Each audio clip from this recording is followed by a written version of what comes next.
ये मेरा आज का पहला क्लास है जो है, अगर देखा जाए इस सब्जेक्ट का तो मैंने इसके पहले बहुत सारी वीडियो बनाई हुई हैं, जैसे एक्टिव पैसिव नरेशन, पूरा ग्रामर का टेंस, ठीक ना। तो लेकिन आज का जो मेरा पहला क्लास है ये आप लोगों का एकदम शुरुआत से मैं पढ़ा रहा हूँ। फिर से बच्चों ने कहा कि सर फिर से एक बार पढ़ाइए, तो मेरा पहला क्लास है और शुरू से मैं पढ़ा रहा हूँ। तो आप लोगों को यहाँ पर एकदम स्टार्ट से ग्रामर पढ़ने को मिलेगा, ठीक ना।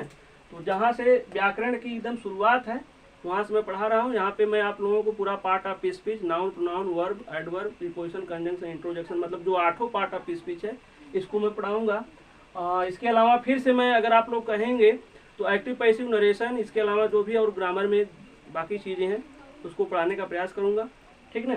तो जो चीज़ें छूट गई थी इसको मैं पढ़ा रहा हूँ। शुरुआत से आइए चलते देखते हैं कि क्या है ग्रामर में। ग्रामर की अगर शुरुआत होती है तो कहाँ से क्या होता है, पहले क्या चीज़ें आती हैं उसको हम देखते हैं।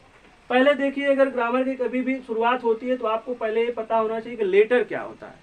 जैसे अगर किसी भाषा की हम शुरुआत करते हैं सबसे पहले तो हमको अक्षर ज्ञान बहुत ज़रूरी होता है। अक्षर ज्ञान क्या है, जब हम अक्षर को जानेंगे, उसमें वर्ड को जानेंगे, तभी उसके आगे हम बढ़ पाएंगे किसी भाषा को सीखने के लिए, ठीक ना। तो सबसे पहले देखिए लेटर क्या होता है। इंग्लिश का जो लेटर, लेटर का मतलब अक्षर, यानी जो ए बी सी डी आप लोग पढ़ते हैं इसी को क्या कहते हैं, लेटर कहते हैं, अक्षर कहते हैं, ठीक ना। तो ए बी सी डी क्या है, वही लेटर होता है। जैसे मैं यहाँ पे आपको बता दे रहा हूँ, a small unit of language is called letter, और small unit of language is called letter. मैं यहाँ पे समय ज़्यादा ना लगे इसलिए पहले से लिख कर रखा हूँ, लेकिन समझाने के लिए मैं आपको समझा दूंगा। समय ज़्यादा चूंकि लिखने में लगता है इसलिए मैंने पहले से लिख दिया, ठीक ना। तो देखिए अक्षर क्या है, a small unit of language is called letter. मतलब मैं आपको समझा रहा हूँ, हिंदी सेम इंग्लिश की तरह है। जैसे हिंदी है, मैं इंग्लिश पढ़ूंगा तो हु बहु उसका हिंदी दिया होगा। अ माने एक, स्मॉल माने छोटी, यूनिट मीन्स इकाई, ऑफ लैंग्वेज माने, आप माने की, लैंग्वेज माने भाषा, ठीक ना।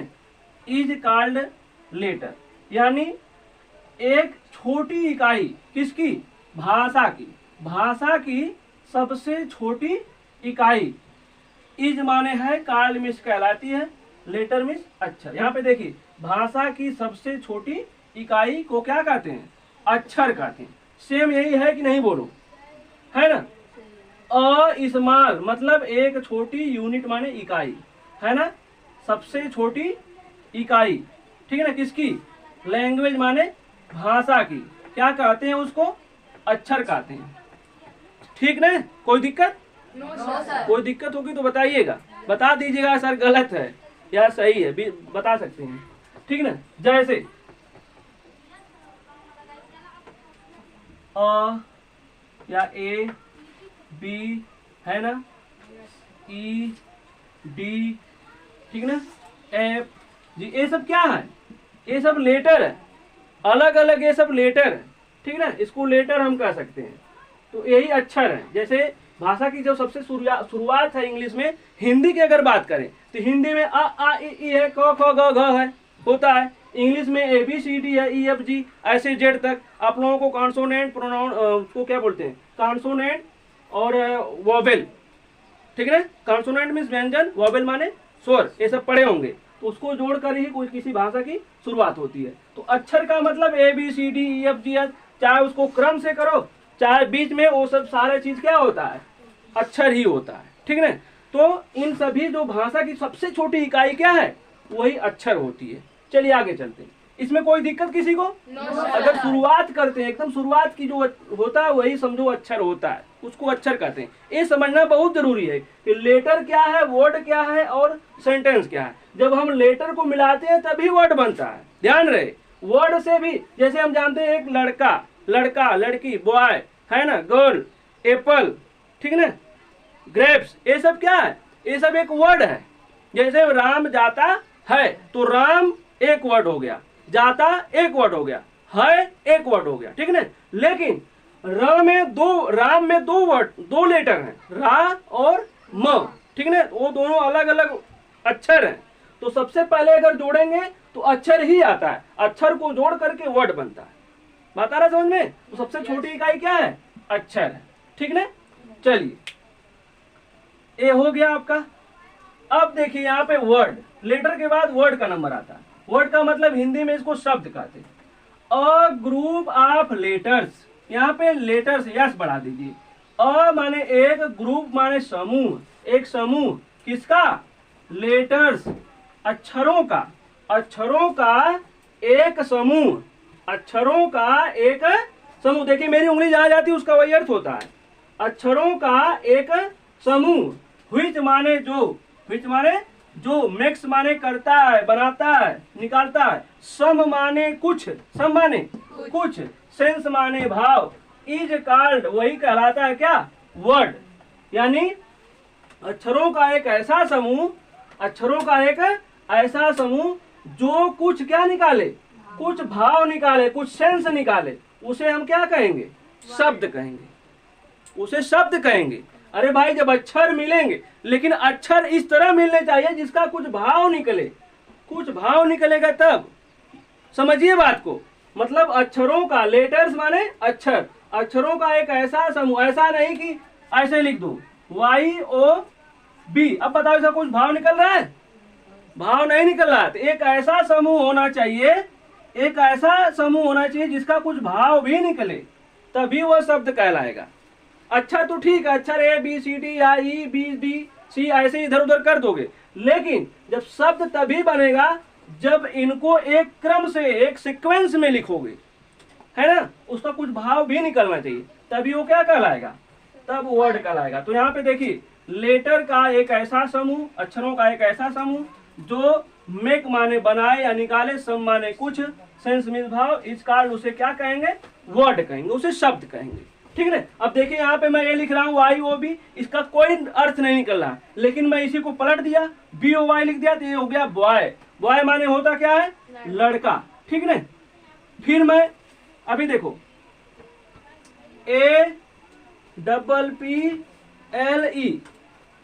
अब इस ये भी अक्षर है, A अक्षर है, P अक्षर है, P अक्षर है, L, ये सब अक्षर है, लेटर है। इनको जब मैं एक सीक्वेंस में लिखा, एक क्रम से एक बैठा कर इसका कुछ भाव निकल रहा है, तब ये शब्द कहला रहे हैं। अगर मैं इसी को लिख दिया E, ठीक ना, LLA और ELAPP, फिर या और कुछ लिख दिया, तो बताओ इसका कुछ भाव निकल रहा है, नहीं निकल रहा, नहीं निकल रहा है ना, तो ये शब्द नहीं कहलाएगा। तो यही चीज हमको समझना है, पहले तो इनका एक समूह होना चाहिए, दूसरा एक ऐसा समूह होना चाहिए जिसका कुछ भाव निकले। तो सबसे पहले हमने क्या सीखा, भाषा की जो सबसे छोटी इकाई है उसको हम अक्षर कहते हैं, जैसे ABCD है ना एग्जाम्पल में। उसके बाद इन्हीं अक्षरों को जब हम जोड़ देंगे और उसका कुछ भाव निकलेगा तो उसी को हम क्या कहेंगे, शब्द कहेंगे। अक्षरों को जब जोड़ देंगे और उसका कुछ भाव निकलेगा तो वही क्या कहलाएगा, शब्द कहलाएगा। समझ में आ रहा है? Yes sir. चलिए आगे देखिए, सेंटेंस, वाक्य क्या होता है। अब देखिए हमने अक्षरों को जोड़ा तो शब्द बने, अब शब्दों को हम जोड़ेंगे तो वाक्य बनेगा। जैसे देखिए यहाँ पे परिभाषा में लिखा हूं, अ ग्रुप ऑफ वर्ड्स, अ माने एक, ग्रुप माने समूह, ऑफ वर्ड्स माने शब्दों का, शब्दों का वह समूह, व्हिच माने जो, मेक्स माने बनाता हो, अ कंप्लीट सेंस, एक कंप्लीट माने पूर्ण, पूरी तरह से, क्या, सेंस माने जो भाव, पूरी तरह से जो भाव प्रकट करता हो, इज कॉल्ड वही कहलाता है क्या, वाक्य, वो सेंटेंस कहलाता है। यानी शब्दों का एक ऐसा समूह जो एक सेंस निकाले, जो एक भाव निकाले। जब शब्दों को जोड़ेंगे, जैसे जिस प्रकार से इसको हम जोड़े थे अक्षरों को तो शब्द बना था, उसी तरह हम जब शब्दों को जोड़ देंगे और उसका एक भाव जब निकलने लगेगा तो उसको हम क्या कहेंगे, सेंटेंस कहेंगे। ठीक ना, जैसे यहाँ पे हिंदी में देख लीजिए, शब्दों का वह समूह, है ना, देखो अ ग्रुप ऑफ वर्ड, शब्दों का एक समूह, व्हिच माने जो, है ना, अ कंप्लीट सेंस, एक कुछ माने कुछ या पूरी तरह से, भाव माने सेंस, सेंस माने क्या होता है, भाव, यानी कुछ कंप्लीट माने पूरी तरह से जो भाव पैदा करे, पैदा करने का मतलब यहाँ पे मेक्स से है, मेक्स माने पैदा करे या बनाए, उसी हम क्या कहेंगे, वाक्य कहते हैं। जैसे एग्जाम्पल में बता दे रहा हूं यहाँ पे उदाहरण के रूप में, अब देखिए ये अलग अलग लेटर है, अब इसको हम जोड़ दिए तो राम हो गया, ये शब्द हो गया। ठीक है, राम गोज कहाँ, to school, SCHOOL, Ram goes to school. Ram goes means जाता है, टू स्कूल माने स्कूल। राम स्कूल जाता है। राम कहाँ जाता है? स्कूल जाता है। तो देखिए एक शब्द हो गया, या एक शब्द हो गया, ए भी शब्द हो गया, एक शब्द। अब इसको हम जोड़ दिए जब, राम गोज टू स्कूल, तो राम स्कूल जाता है। राम स्कूल जाता है, ठीक है, राम स्कूल जाता है। तो यह एक आपका क्या हो गया? एक वाक्य हो गया। देखिए मेरी वीडियो बहुत स्लो रहती है, मैं बड़ा आराम से ही पढ़ाता हूँ। और ऐसे बच्चों के लिए जो बिल्कुल कमज़ोर हैं, जिनको ABCD से शुरू करना है, इनको कुछ नहीं आता इंग्लिश में, ठीक ना, वही मेरी वीडियो को जो देखे, है ना। जो बहुत तेज तर्राक है, जिनको बहुत स्टैंडर्ड लेवल का जो है क्लास चाहिए, तो आप ठीक है, मैं आगे स्टैंडर्ड लेवल का भी पढ़ाऊंगा, लेकिन शुरुआत मेरी बहुत स्लो है, ठीक ना। हाँ, तो कोई दिक्कत नहीं है, आप शुरू से ही एकदम देखिए मेरे चैनल का नाम भी है Rakesh dust to crown. Dust to crown का मतलब क्या होता है? एकदम नीचे से, जमीन से, है ना। क्राउन का मतलब एकदम शिखर तक, ठीक है। तो मैं जमीन से शिखर तक आपको पहुंचाने का काम करता हूँ, ठीक है। तो एकदम स्टार्टिंग से है, और आगे चलकर अगर रेगुलर आप देखते रहोगे तो इंग्लिश में मैं आपको ABCD से लेकर के फिर लास्ट तक जो कुछ भी बचेगा मैं सब पढ़ा दूंगा, ठीक है। तो यहाँ पे मैंने प्रयास किया लेटर बताने का, शब्द बताने का, सेंटेंस बताने का। मेरे ख्याल से आप लोगों को समझ में भी आ गया होगा तीनों चीज। आया कि नहीं समझ में? नहीं आता है तो आप क्वेश्चंस करिए। आप लोग भी जो ऑनलाइन पढ़ रहे हो, कमेंट के माध्यम से मुझसे पूछिए कि अगर कोई प्रॉब्लम है या कुछ और एग्जाम्पल चाहते हैं तो भी बताइए, मैं उसको बताऊंगा। दूसरी चीज, इसमें जो है सेंटेंस, अब आप सेंटेंस तक आ गए, इसके आगे आपको पढ़ना है कि सेंटेंस कितने टाइप के होते हैं, वाक्य कितने हैं और कौन कौन से वाक्य हैं, ठीक ना। ये सारी चीज़ अभी मैं अगले क्लास में जो है बताऊंगा। अगर वीडियो बहुत लंबी नहीं होगी तो इसी में बता दूंगा, नहीं तो अगला क्लास जो मेरा होगा उसमें बताऊंगा, ठीक ना। वीडियो देखने के लिए धन्यवाद। सभी लोग चैनल को देखिए, लाइक करिए, और अगर अच्छा लगे तो सब्सक्राइब भी करिए। Okay, thank you.